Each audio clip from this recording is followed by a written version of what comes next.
Bueno, se acabó el frío del invierno, llegó la primavera, pero también han aparecido los primeros síntomas bastante incómodos para muchos de nosotros, los que sufrimos de alergia.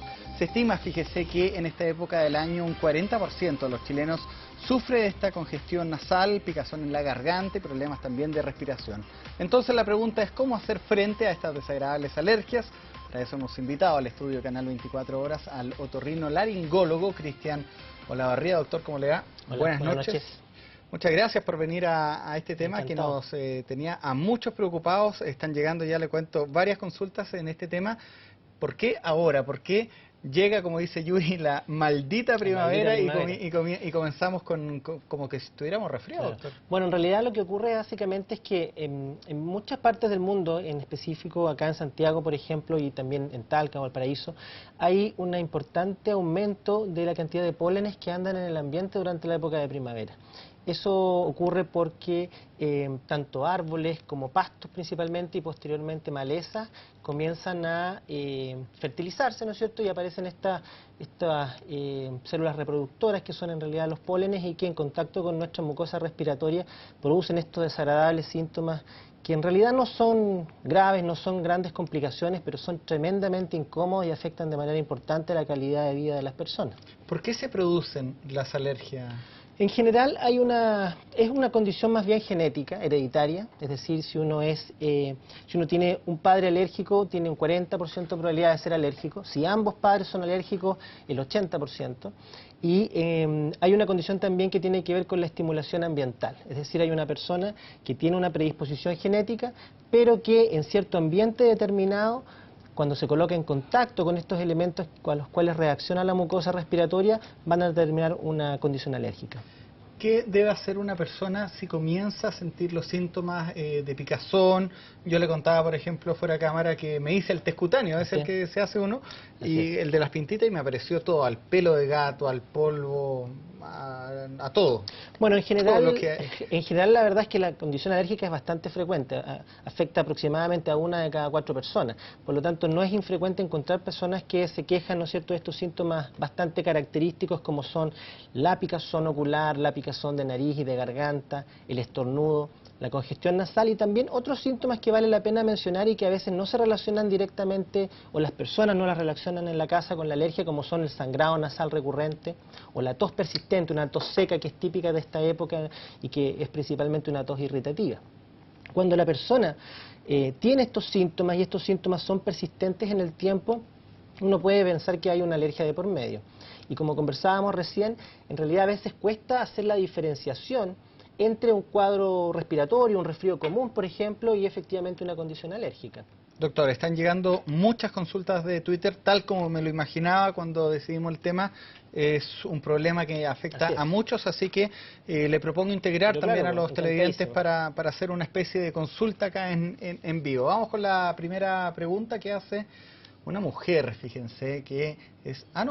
La pregunta la hace Felipe Arellano y dice, si uno nunca sufrió de alergias, ¿podría eventualmente verse vulnerado por esta? Es una re buena pregunta, porque en realidad muchas veces la persona dice, en la consulta nos dice, bueno, pero ¿cómo voy a tener alergias si yo nunca he sido alérgico?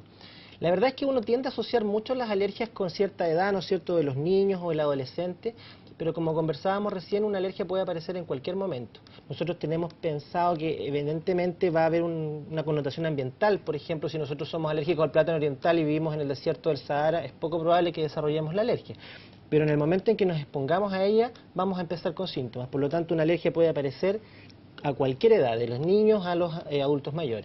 ¿Y cuál es la recomendación para los padres, por ejemplo, para cuando comienzan a ver que sus hijos empiezan a ya tener síntomas?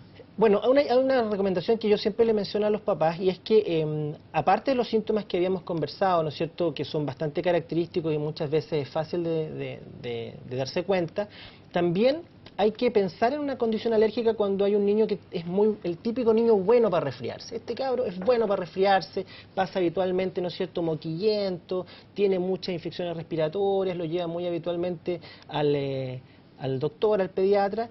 Yo siempre uso esta frase, un alérgico es un hotel 5 estrellas para los bichos, porque una persona que tiene una condición alérgica es mucho más susceptible y mucho más atractiva, digamos, para que los gérmenes que andan en el ambiente puedan producir una infección respiratoria en ellos. Por lo tanto, si tiene los síntomas asociados o sospechosos de alergia o tiene esta condición de infecciones respiratorias recurrentes, debiera acercarse a un médico. La alergia es una condición tan frecuente que la verdad es que evidentemente el broncopulmonar, el otorrino, el inmunólogo somos los especialistas en la alergia, pero cualquier médico general con una formación adecuada va a saber qué hacer con ese paciente en cuestión. Ese paciente que puede ser bastante pequeño, y ahora sí que cito a la mujer que había yo seleccionado la pregunta, doña Carolina Farías. Ella hace una consulta con los bebés. ¿Desde qué edad pueden usar algún tipo de antialérgico? Bueno, ahí nos pasamos un poco al tratamiento. Una vez que nosotros hayamos hecho el diagnóstico, que evidentemente se basa en el cuadro clínico y en este examen que tú me contabas también fuera de cámara, que es el famoso test cutáneo, ¿no es cierto? De las pintitas. Exacto, que es súper simple para explicarlo. Se colocan unas gotitas con una concentración de las cosas que a uno le pueden dar alérgico, ácaros del polvo, concentración de algunos pólenes, y se hace un rascado sobre la piel. Y si se produce roncha, se produce, ¿no es cierto?, o se hace el diagnóstico de alergia. Si nosotros tenemos así estaba viendo, que se ve claramente donde se hace la ronchita, nosotros tenemos el diagnóstico de alergia. Y en ese caso, cuando nosotros tenemos un diagnóstico, el tratamiento básicamente tiene 3 pilares. Un pilar que es bastante evidente, que es evitar la exposición al alergeno. Pues si nosotros somos alérgicos, ¿no es cierto?, al plátano oriental, sería recomendable que no estemos, ¿no es cierto?, en el ambiente, principalmente a media mañana o a media tarde, donde son los pólenes más intensos. Pero es difícil eso, sobre todo si uno trabaja. Es difícil y efectivamente... Providencia está lleno incluso de plátano a veces es imposible. Pero evidentemente que en la medida de lo que se pueda es una manera de evitarlo. El segundo, el tratamiento farmacológico, y ahí para contestarle, ¿no es cierto?, a la persona que hacía la pregunta, básicamente se utilizan 2 medicamentos en general, o 2 tipos de medicamentos. Uno son los antihistamínicos, los famosos antialérgicos. Actualmente los antialérgicos que se llaman de segunda generación no producen somnolencia, y eso es súper importante mencionarlo porque la gente a veces no se quiere tratar la alergia porque piensa, me va a dar sueño el medicamento. No, la verdad es que actualmente los antialérgicos con los que contamos no producen somnolencia. Y los antihistamínicos en general como medicamento son realmente inofensivos, o sea, es un medicamento tremendamente posible de usar prácticamente a cualquier edad. Se estima que lo más seguro es usarlo desde los 6 meses de vida. La verdad es que nosotros en ocasiones incluso lo usamos previo a esa edad, y la verdad es que prácticamente ninguna contraindicación o efecto adverso importante. Por lo tanto, se pueden usar con bastante seguridad, tanto en pacientes añosos, con pacientes con algunas otras enfermedades o comorbilidades, o como en lactantes menores, como el que habíamos mencionado. Doctor, a ver, don Salo Rayos, ese es su username de Twitter, hace una consulta en torno a los medicamentos, los antialérgicos buenos como la desloratadina. Son carísimos, dicen. ¿Qué alternativa existe? ¿Los genéricos sirven? Yo voy a decir el que ocupo, no sé si meto las patas ahí a esta hora se puede. A mí me recomendaron Claritine. Claro, ese es un medicamento que es bastante antiguo, en realidad es la loratadina, en estricto rigor. Los antihistamínicos, el que menciona acá nuestro amigo, es uno de los más conocidos, la desloratadina, que se llaman antihistamínicos de segunda generación. Son medicamentos que han probado una utilidad realmente importante. Quiero hacer un paréntesis. Por favor, tiene mucho tiempo, doctor, así que... Cuando nosotros tenemos a los pacientes, suelen quejarse de que los medicamentos no le hacen efecto. Entonces, oiga, doctor, sabe que llevo, no sé, una semana, 10 días usando este histamínico y no me han dado. Eso lo digo al tiro, puede tener 2 grandes razones. Una, que es a veces muy poco tiempo. Estos medicamentos se tienen que utilizar por tiempos prolongados para que tengan un efecto adecuado. Y lo segundo es que, bueno, esta entrevista, ¿no es cierto?, ya estamos casi a fines de septiembre, ¿no es cierto?, primera semana de octubre. Uno siempre le sugiere a los pacientes que lo ideal es empezar para los síntomas de la alergia primaveral, ¿no es cierto?, específicamente, idealmente con un tratamiento unas semanas antes, a fines de agosto, a mediados de agosto, porque eso permite controlar un poco mejor los síntomas. No esperar que llegue la maldita primavera. Exactamente, porque es mucho más complicado. Ahora, refiriéndonos específicamente a la pregunta, la verdad es que es una pregunta súper buena y que en realidad nos la hacen muy a menudo nuestros pacientes. Están de moda además el tema de los genéricos ahora.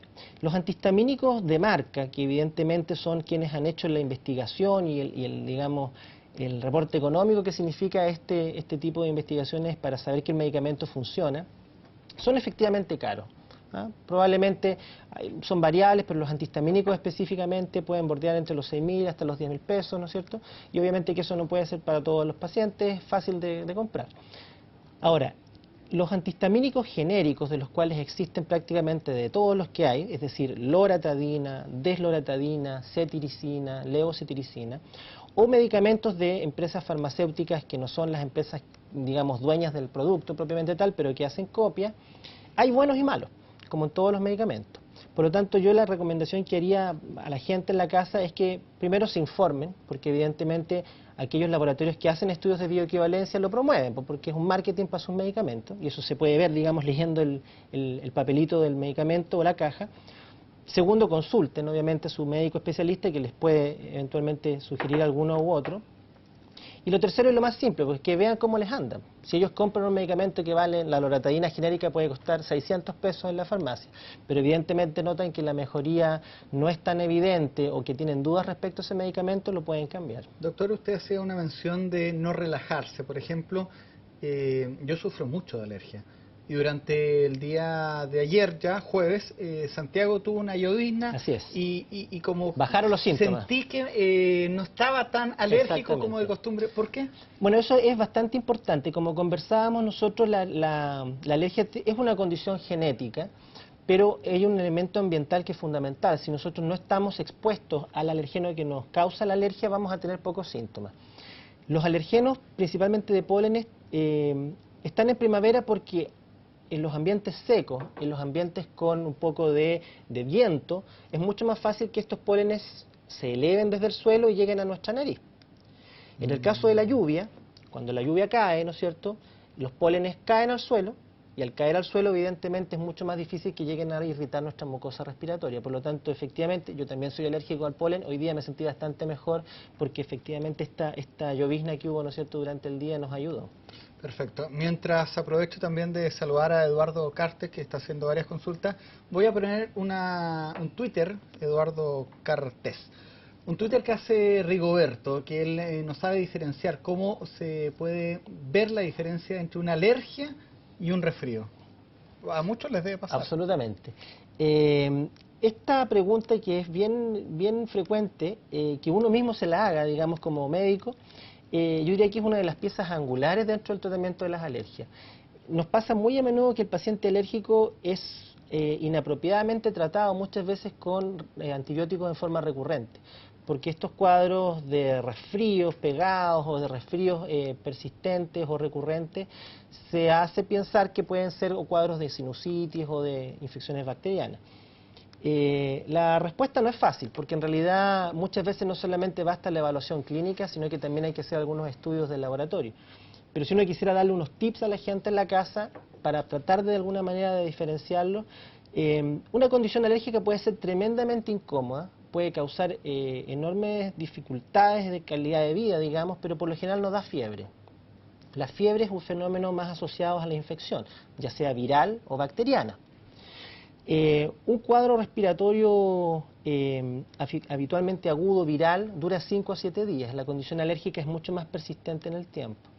Y el compromiso del estado general, que se llama en medicina, que es que tiene que ver con estar decaído, inapetente, sin ganas, ¿no es cierto?, de comer, sin ganas de hacer nada, es mucho más asociado a las infecciones que a la condición alérgica. La condición alérgica uno está como incómodo, molesto, incómodo, se suena cada rato, estornuda, pero no hay necesariamente un compromiso del estado general, un decaimiento importante. ¿Algún día, doctor, un alérgico como yo se va a poder curar de esto? Por más que tome remedio. La verdad es que existen tratamientos que, entre comillas, vamos a decir, pueden ser más curativos que otros. Habíamos mencionado recién, volviendo a lo que habíamos conversado, que el tratamiento tenía 3 patitas. Una era la evitación del alergeno, que como conversábamos, claro, puede ser a veces difícil, otras veces no tanto. La otra son los fármacos, y antes de pasar a lo tercero, quiero mencionar, aparte de los antihistamínicos, que es lo que más se ha conversado acá por las preguntas del Twitter, yo diría que el gran avance farmacológico de los últimos 20 años en las alergias son los corticoides nasales. Estos inhaladores nasales que se utilizan en la nariz, que permiten de alguna manera controlar mucho mejor algunos síntomas importantes de la alergia, como son la obstrucción nasal, y que tienen un efecto realmente impresionante cuando se utilizan de forma adecuada. Ahora, los corticoides nasales sí que son relativamente más caros, evidentemente que pueden ser asociados a los antihistamínicos o como tratamiento único. Y el corticoide nasal, digamos, es un medicamento que sí requiere receta porque evidentemente requiere la evaluación del médico y el control del tratamiento por parte del médico. Ahora, el tercer tratamiento que tiene la alergia, aparte de los fármacos y de la evitación al alergeno, es la famosa inmunoterapia. Y para explicarla súper simple. Sí, con pera y manzana. Exactamente. Si nosotros tenemos... La evitación del alergeno es que si a uno le cae mal a una persona, mejor no verla. Entonces la evitamos, ¿no es cierto? Y de alguna manera preferiblemente no verla, entonces así nos ahorramos un mal rato.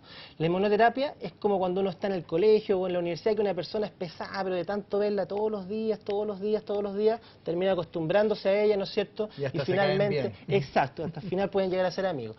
Acá el fenómeno de la inmunoterapia es lo mismo. Es decir, se entregan, ya sea por vía de pequeñas inyecciones subcutáneas o actualmente gotitas sublinguales, concentraciones crecientes del mismo alergeno que nos produce la alergia, hasta llegar a convencer al sistema inmunológico de que ese producto o ese elemento ambiental no nos debería causar inconvenientes. Se hace resistente el sistema inmunológico a ese fenómeno. Estos tratamientos inmunológicos, que se llaman inmunoterapia, son tratamientos evidentemente mucho más largos, duran 3 o 5 años, tienen un costo ligeramente más elevado y obviamente no son para todos los alérgicos, pero sí en un grupo específico de pacientes podrían eventualmente ser un tratamiento, entre comillas, curativo, porque va a la raíz del problema y nosotros podemos tener un paciente alérgico libre de síntomas y muchas veces sin tomar medicamentos por 10 o 15 años sin problema.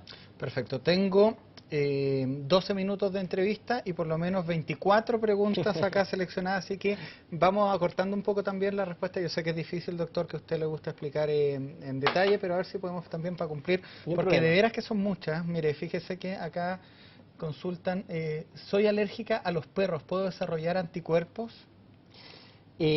A ver, las alergias a las caspas de animales son relativamente frecuentes. Caspa de gato, me parece. Claro, caspa de gato o caspa de perro, son relativamente frecuentes y a veces bastante incómodas porque uno no le puede decir a la persona, ¿sabe qué? Vamos a tener que sacrificar al gatito o al perro para que se quiten los síntomas.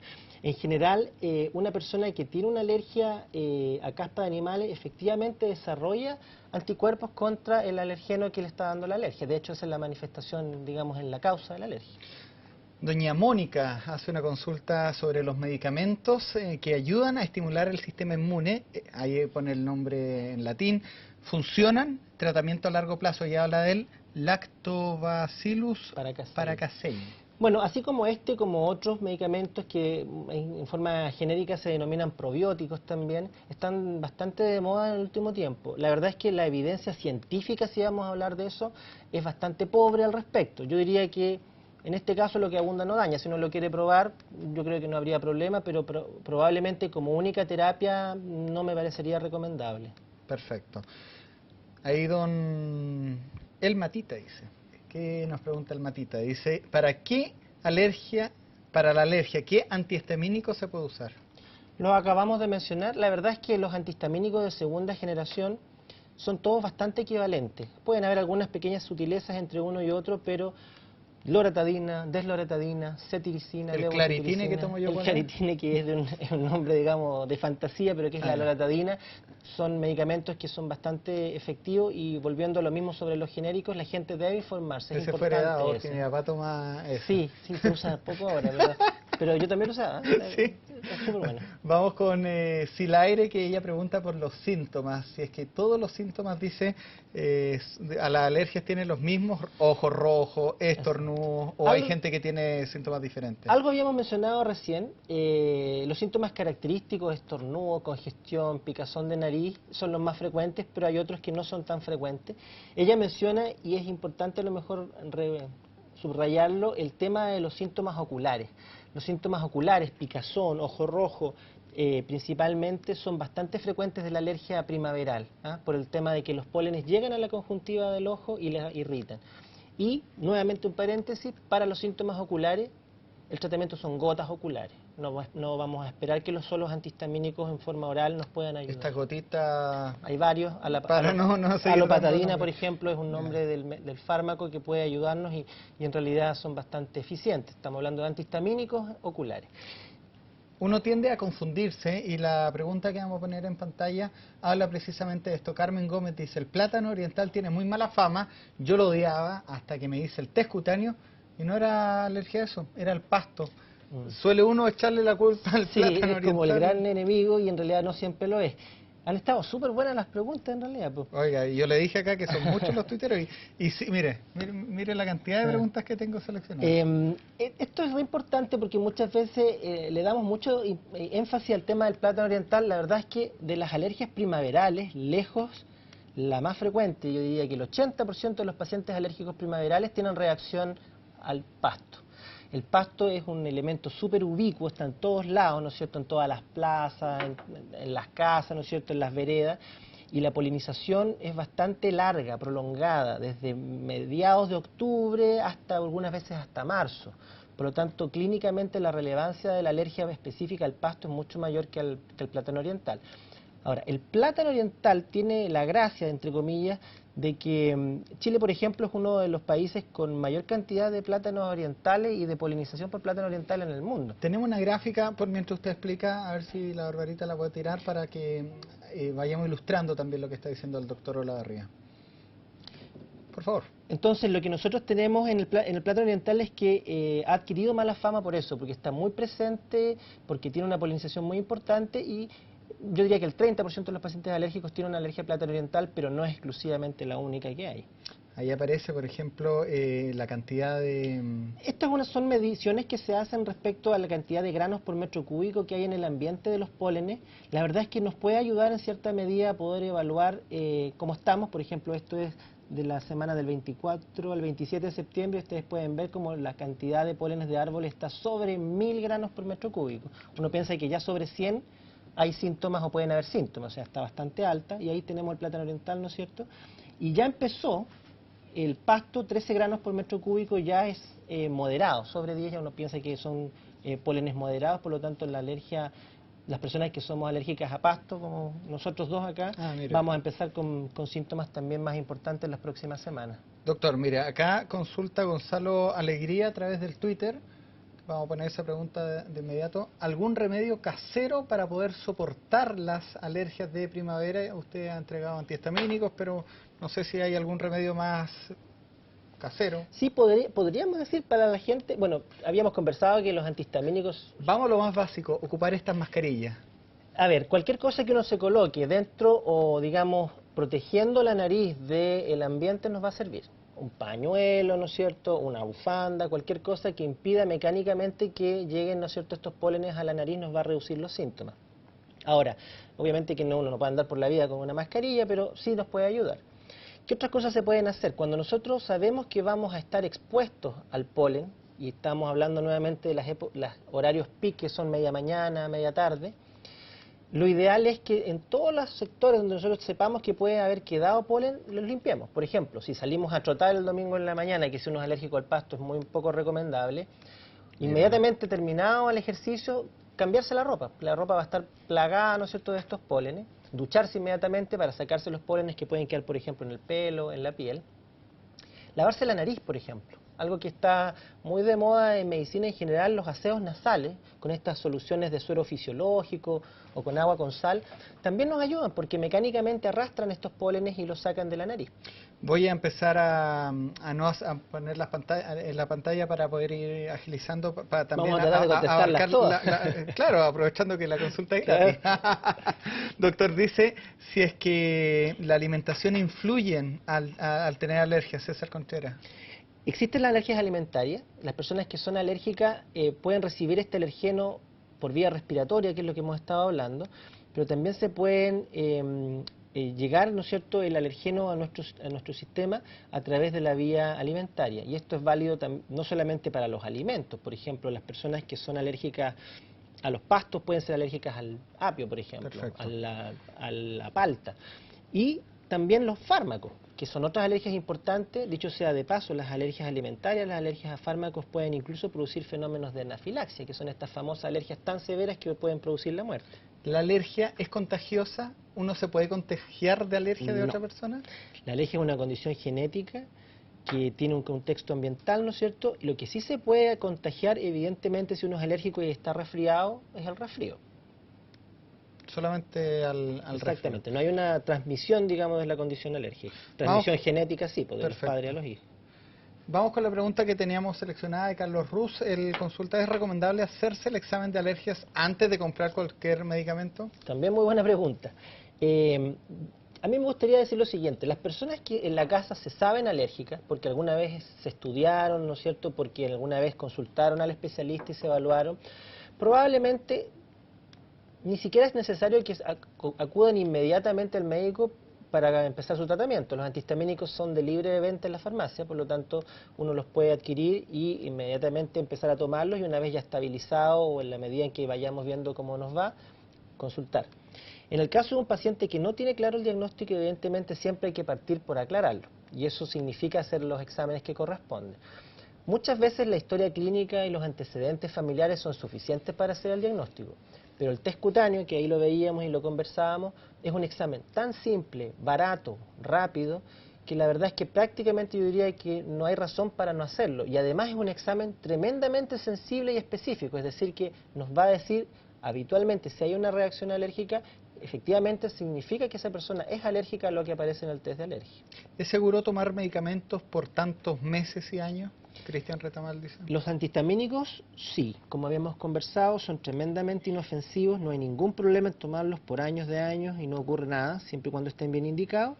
Los corticoides inhalados, como todos saben, los corticoides tienen muy mala prensa, como se diría, porque efectivamente tienen algunos efectos secundarios importantes, pero principalmente los que se utilizan por vía oral, las pastillas, por ejemplo, o los inyectables. Los corticoides inhalados que se usan para la alergia no han demostrado efectos importantes de ningún tipo relacionado con, por ejemplo, reducir el crecimiento en los niños, alterar, ¿no es cierto?, fenómenos de infección en la nariz, producir trastornos del metabolismo del azúcar. Pero como son corticoides, siempre es recomendable estar vigilados por la atención del médico para su utilización. Juan Andrés Uribe me dice que durante 25 años nunca tuvo alergia. Hace 2 años que sufre ya con esto, en la misma época le impide dormir y hasta respirar. ¿Es normal? A él le llegó la alergia. Exactamente.